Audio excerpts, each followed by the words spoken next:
খেলা করছি। আমি তোমার সাথে আসসালামু আলাইকুম। আজকে কথা বলবো ক্যাস্টর অয়েল নিয়ে।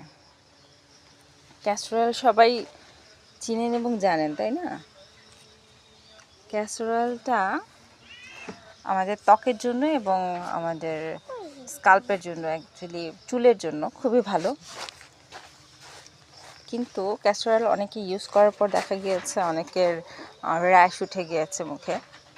এর একটি কারণ আছে, খুব বড় কারণ হলো এর ঘনত্ব অনেক অনেক বেশি ক্যাস্টর অয়েলের। তবে অ্যান্টি এজিংয়ের জন্য কিন্তু ক্যাস্টর অয়েল খুবই ভালো। আমাদের যাদের মুখে একটু বয়সের ছাপ পড়া শুরু করেছে, সেক্ষেত্রে কিন্তু ক্যাস্টর অয়েল খুবই গুরুত্বপূর্ণ ভূমিকা পালন করে। কিন্তু ক্যাস্টর অয়েল ইউজে কিছু প্রবলেমের কারণে এই র্যাশ উঠে যায় অনেক সময়। যাদের র্যাশ উঠে যায় সরাসরি ইউজ না করে তারা যদি একটু কোকোনাট অয়েলের সাথে অথবা আপনার অলিভ অয়েলের সাথে একটু পাতলা করে ঘনত্ব কমিয়ে নিয়ে তারপর ইউজ করে, তাহলে ক্যাস্টর অয়েল খুবই ভালো কাজ করবে।